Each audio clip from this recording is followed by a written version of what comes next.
ay patuloy po na natin na magampanan. Yan. So, ayan. So, magandang umaga po sa bawat isa. And hayaan niyo po na tayo ay magsalo-salo yan sa ating pong Word of God na ibinigay sa atin ng Panginoon. So, di na po tayo, Lord, samahan niyo po kami sa aming pag-aaral at kayo po ang siyang maitaas, kayo po ang siyang patuloy na mangusap sa bawat isa. Sa pangalan ni Jesus, Amen and Amen. Yan, so baka po mamaya magpapatay na po ako ng cameras dahil kagabi pa po ako nag-indap-indap ang aking data, but try po natin yung best po natin. Okay po? So again, good morning. So ang ating po pag-uusapan, healing from hidden wounds. Pagpapagaling sa mga lihim na sugat. Yan, ang lalim naman yan, Pastora. So, sabi po dyan sa ating main scripture, pagkakain nila, tinanong ni Jesus si Simon Pedro. Simon, anak ni Juan, iniibig mo ba ako ng higit sa mga ito? Opo, Panginoon, alam niyong mahal ko kayo, tugunin niya. Sinabi sa kanya ni Jesus, kung gayon, pakainin mo ang aking mga batang tupa. Muli siyang tinanong ni Jesus, Simon, anak ni Juan, iniibig mo ba ako? Sumagot si Pedro, Opo, Panginoon, alam niyong mahal ko kayo. Sabi ni Jesus, alagaan mo ang aking tupa. Pangatlong ulit na tanong ni Jesus, Simon, anak ni Juan, mahal mo ba ako? Nalungkot si Pedro sapagkat 3 beses siyang tinanong nang mahal mo ba ako? At sumagot siya, Panginoon, alam po ninyo ang lahat ng bagay. Alam niyong mahal ko kayo. Sinabi sa kanya ni Jesus, pakainin mo ang aking mga tupa. Pakatandaan mo, noong bata ka pa, ikaw ang nagbibihis sa iyong sarili at pumupunta ka kung saan mo gusto. Ngunit pagtanda mo, iunat mo ang iyong mga kamay at iba ang magbibihis sa iyo at dadalhin ka kung saan mo hindi mo gusto. Sinabi niya ito upang ipahiwatig kung paano mamamatay si Pedro at kung paano niya luluwalhatiin ng Diyos pagkatapos sinabi sa kanya ni Jesus, sumunod ka sa akin. So our theme po, God heals not only the body, but also the heart. Ang Diyos ay nagpapagaling hindi lamang ng katawan, kundi pati po ng ating mga puso. Every one of us carries wounds that the others cannot see. Pain from rejection, guilt from failure, disappointments. Yan, bawat isa daw po sa atin ay may dalang mga sugat na hindi po nakikita ng iba. Sakit ng pag-rejection, pagtanggi, pagkakasala, kabiguan, at mga silent battles po natin. So sabi po dyan sa 1:21, makikita natin, si Pedro po ay tapat kay Jesus. Ngunit, nabigo, but failed him painfully. Subalit matapos ang pagkabuhay ni Jesus, muli siyang nagpakita kay Pedro, hindi upang hatulan, kundi upang pagalingin at ibalik. Okay, our key message po, Jesus restores us, not by reminding of us of our failure, but reminding us of His love. Amen? Ibinabalik tayo ni Jesus, hindi sa pamamagitan ng pagpapaalala ng ating kabiguan, kundi ng kanyang pag-ibig. Amen? Sabi po, Amen. we have 3 points. Ang sabi po dyan, God sees the wounds we try to hide. Nakikita po ng Diyos yung mga sugat na tinatago natin. Kung sa mga tao, kaya natin itong itago. Kung sa mga tao, kaya po nating mag-pretend na we are okay. Pero sabi po dyan na si Peter may dalang bigat sa loob niya. Dahil sa ano po? Dahil sa kanyang denying Jesus 3 times. Alam ni Jesus na kaya 3 beses din siyang nagtanong. Amen? Alam po, ayan. Alam po to ng Diyos. Ayan. Mahal mo ba ako? Hindi upang saktan si Pedro, kundi upang pagalingin ang kanyang sugat. Nakikita ng Diyos ang mga lihim na sakit sa ating puso. Hindi upang tayo'y hatulan, kundi upang tayo'y pagalingin. Amen? God sees the wounds we try to hide. Sabi po dyan, Be honest. Ano pong gagawin natin? Be honest with God about what hurts you. Amen? Sa Diyos po talaga, sabi nga natin, hindi natin na maitatago yung sakit sa Panginoon. Pero kaya po nating sabihin yan. Maging tapat po tayo sa Diyos kung ano yung nakakasakit sa atin. And magsisimula na po. The healing begins with when you stop hiding. Nagsisimula po ang kagalingan kapag tumigil po tayo sa pag-hide, sa pagtatago. Amen? And God, ito naman po yan, God can heal even the pain you cannot express. Kaya pong pagalingin ng Diyos kahit ang sakit na hindi mo masabi. May bigat sa puso si Pedro dahil 3 beses niyang itinakwil si Jesus. 3 ulit din niyang tinanong ni Jesus, mahal mo ba ako? Hindi upang siya'y mapahiya, kundi upang pagalingin ang kanyang sugat ng pagkakasala. Ganon din po sa atin, mga kabiyaya. Bawat isa po sa atin, Nanay Herna, Sister Rochelle, everyone na nandito po, Nanay Carol, lahat ng pastors, lahat po ng leaders, Tita Sel, sabi po diyan, nakikita po ng Diyos ang mga lihim na luha at sakit po natin. Kapag sinabi po natin to sa Diyos, kapag kapag inilantad niya po ito, hindi po tayo hahatulan. Kung hindi, upang anong gagawin ng Diyos, tayo'y ayusin yung ating mga puso. Tayo'y pagalingin yung ating mga puso, yung ating mga nasaktan na puso. Ayan, nagsisimula ang kagalingan kapag naging tapat tayo sa Diyos. Amen? So, yung nakikita ng Diyos, yung mga sugat natin na tinatago, sabi dyan, ipagtapat natin, maging honest tayo sa Diyos. At siguro po talagang, gusto po talaga ng Panginoon na palagi tayong, yung hakbang natin, yan, sa buhay, na maglaan po tayo ng oras. Take time to pray honestly. Amen? Sabihin natin sa Diyos kung ano yung tunay na nakasakit sa atin. At tunay po na ang katapatan ay simula ng kagalingan. Amen? Healing starts with honesty. Okay po, kung kahit na gaano tayo nasaktan na gusto lang din ng Diyos, tayo'y pagalingin. So, kailangan po natin itong ilabas. Okay? Huwag na po natin ito itago at magpatawad din po tayo. Number 2, Jesus invites us to rest, not to perform. Yan, kasi ganyan tayo eh. 'Di ba? Sabi diyan, inaanyahan tayo ni Jesus sa pahinga, hindi sa not to perform. Okay?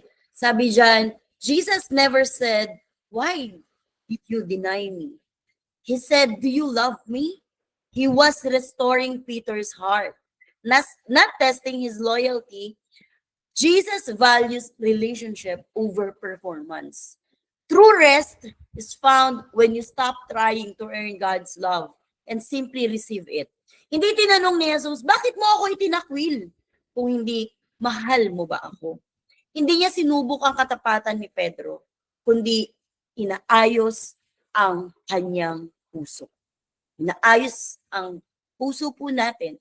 Ang tunay na kapahingahan ay nangyayari kapag tinanggap natin na mahal tayo ng Diyos kahit tayo'y nagkakamali.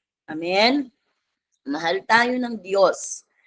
At sabi po dito, ano yung kailangan natin gawin? Tigilan, stop punishing yourself for the past. Tigilan na daw po natin ang pagpaparusa sa sarili natin dahil sa nakaraan. Amen? Kumbaga, yung mga nangyaring pagkakamali natin, kung dapat patawarin na natin mga sarili natin. Amen? Dahil alam natin na nag-repent na tayo, ayan, na alam na natin, hiningi na natin ng tawad sa Panginoon, tinalikuran na natin yung ating mga nagawang kasalanan. So, stop na daw po. Huwag na nating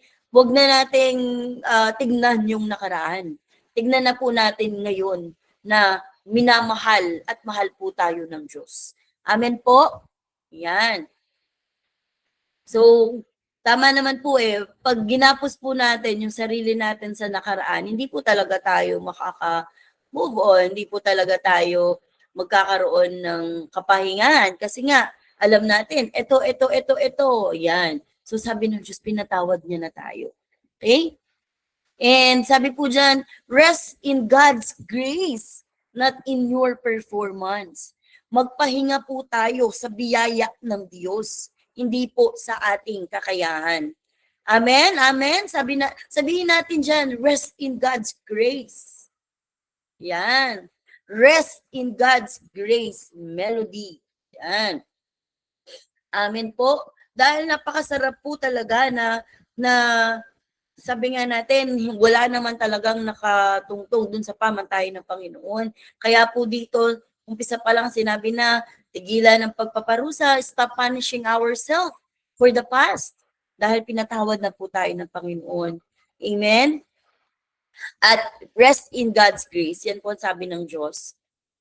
Magpahinga ka sa biyaya ng Diyos at hindi sa ating kakayanan. Kasi kapag sa kakayanan natin, talagang mapapagod at mapapagod to. Pero doon sa biyaya ng Diyos, palaging biyaya niya talaga ay sobra.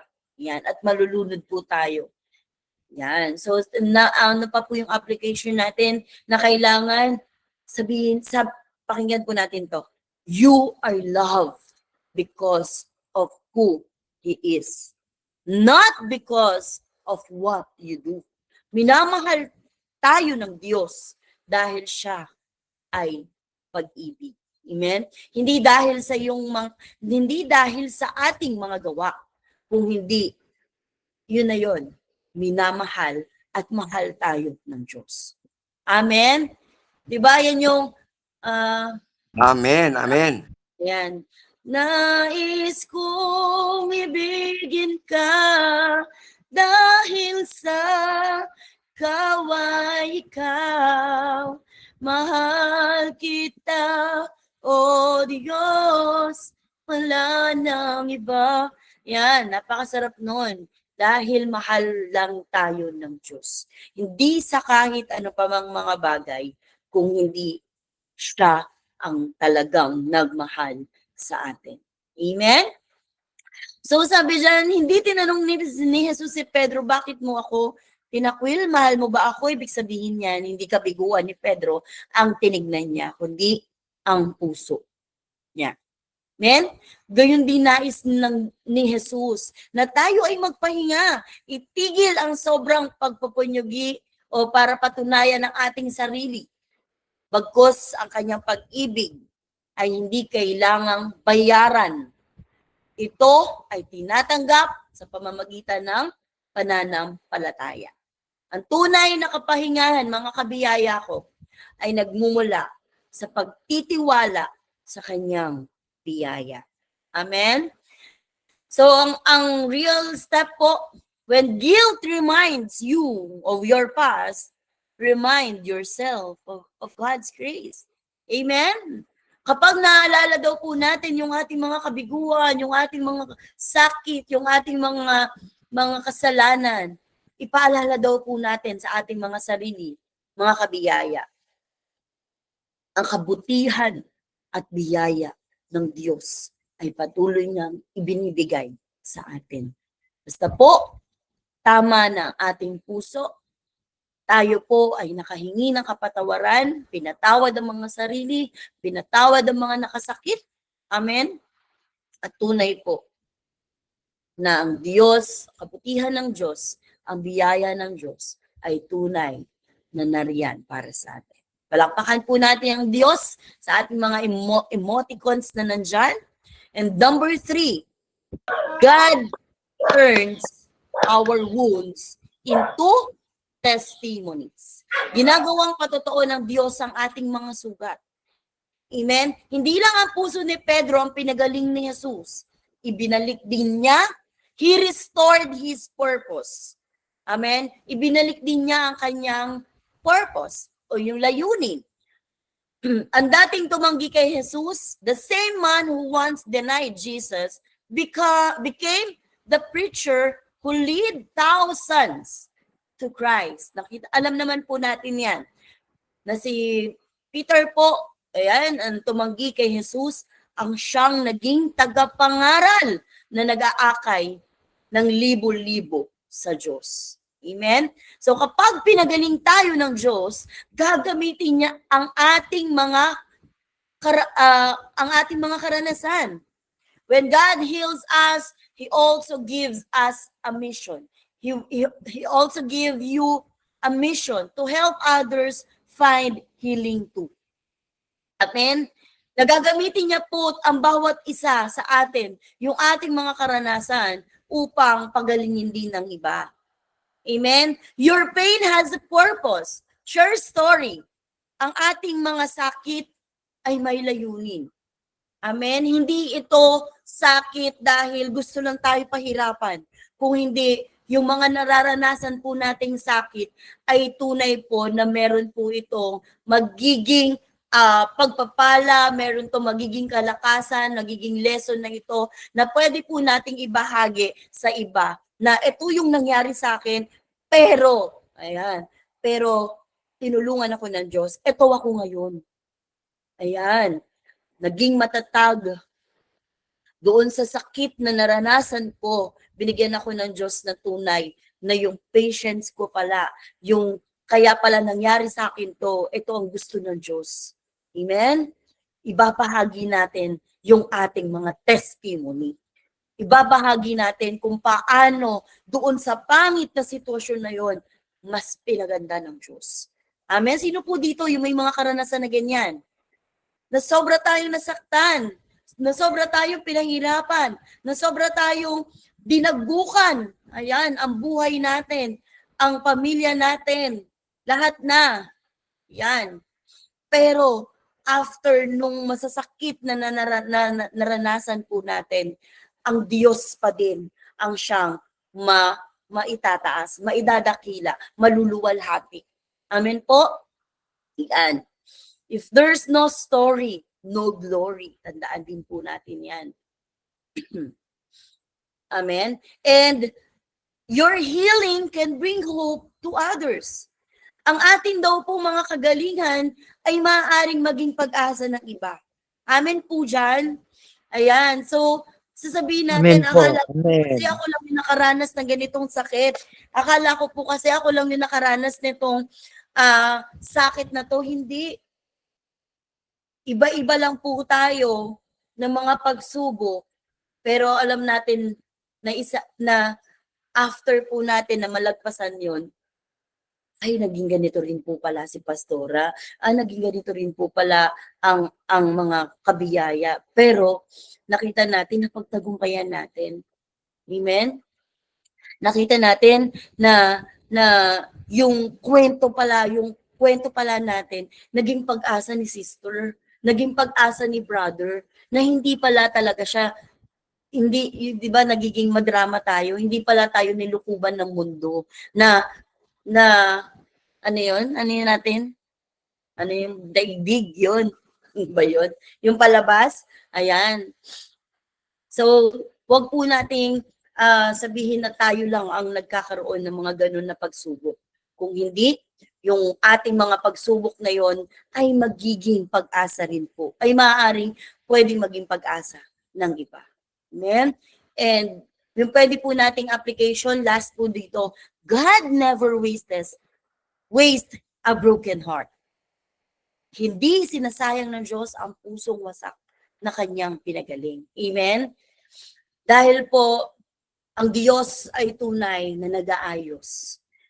Amen? God heal the broken heart. Amen? At napakasarap po kasi na ang Diyos kapag nagpagaling, inaayos niya po ulit ang pusong basag. Yan. Yung mga pusong basag na yan, kapag talagang nagpabasag sa Panginoon, kapag talagang lahat na, Lord, talagang wasak na, basag na sa'yo. Yan. Ang Diyos naman din po ang nag-aayos niyan.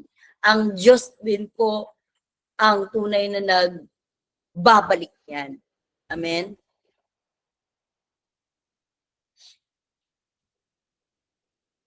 At sabi po dyan, Jesus didn't only heal Peter's heart. He also restored his purpose. Hindi lang ang puso, lagi po natin sinasabi yan, hindi lang ang puso ni Pedro ang pinagaling ni Jesus. Ibinalik din niya ang layunin nito. Ang dating tumanggi kay Jesus ay siyang ginagamit ng Diyos upang akayin ang libo-libo sa kaligtasan.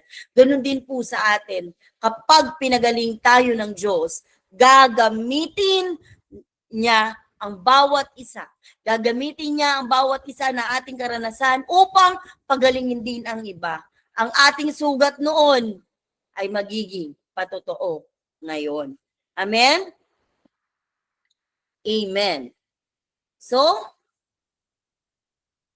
sabi po dyan, ang ating gagawin, tell someone how God healed you.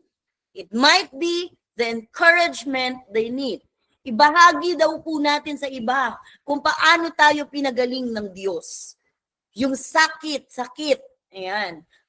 Baka ito ang pag-asang kailangan nila. Amen? So, napakasarap din po mag-share yan ng mga naranasan natin sa Panginoon. Dahil talaga pong pag narinig po ito ng mga tao na mga tao, yan, makaka-relate po sila at tunay po na sasabihin nila salamat kasi na-encourage ako.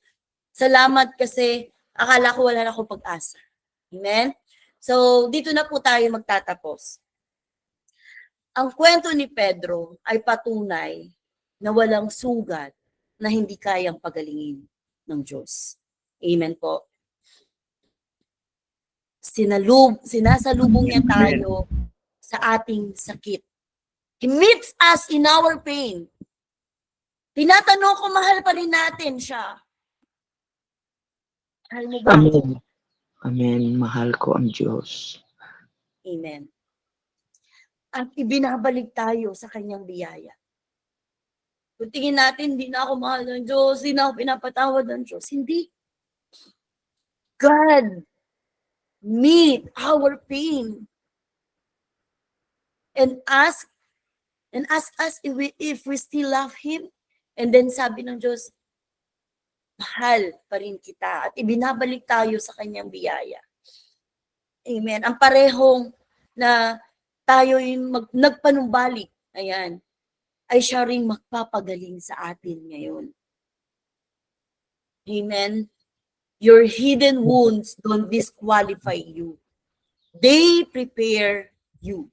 They prepare us. Ang mga sugat na lihim po natin ay hindi hadlang. Kung hindi, paghahanda. Katulad po, like Peter, God can turn your greatest failure into your greatest ministry. Amen. Gaya po ni Pedro, kayang gawin ng Diyos ang ating mga kabiguan bilang kasangkapan ng tagumpay sa bawat ministry. Amen. So, our Amen. recap, honesty with God, admit our hidden wounds, and ang kahalagahan po nito, healing begins when truth is exposed. Number 2, rest in God. Stop trying to earn forgiveness. God's love is received, not achieved. And share our story, share our testimony. Gagamitin ng Diyos ang mga sakit na to para sa kanyang ikakaluwalhati. Amen? So our declaration, Amen. Lord, you see my hidden wounds and you can heal them. Amen? That is our Amen. declaration. I receive your love. I receive your rest and your purpose in my life. Yan. Our declaration, Lord, you see my hidden wounds and you can heal us. I receive your love, your rest, and your purpose in my life. Manalangin po tayo. Panginoon, marami pong salamat sa iyong pag-ibig. Marami pong salamat sa iyong pagmamahal, pagpapatawad. Patuloy na Diyos ka na palagi na nakikita mo ang mga sugat. At tunay, Lord, tinatawag mo po kaming lahat na magpahinga sa iyong pag-ibig. Pagalingin mo ang aming mga puso. Ibalik mo yung aming mga kagalakan. At gamitin mo ang bawat buhay po ng bawat isa dito upang maging daluyan ng kagalingan sa iba. Naniniwala po kami na ang bawat salita mo, Panginoon, ay totoo. Na ang bawat salita mo, Panginoon, ay nagpalakas. Ang bawat salita mo, Panginoon, ay nag-restore sa buhay ng bawat isa. Hayaan mo sa umagang ito, ikaw ang Diyos na tunay na nagpagaling sa amin. Ikaw ang Diyos na tunay nagbigay ng kapayapaan sa puso't isipan po namin. Ikaw po na Diyos ang tunay na nagpalaya sa aming puso na tunay na nagpatawad at tunay, Panginoon, na naging tapat sa iyo. Salamat po sa lahat ng kabiyaya at naniniwala po kami, ikaw ang Diyos na tunay na nagmamahal sa bawat isa. Salamat po ng marami sa pangalan ni Jesus. Amen and amen.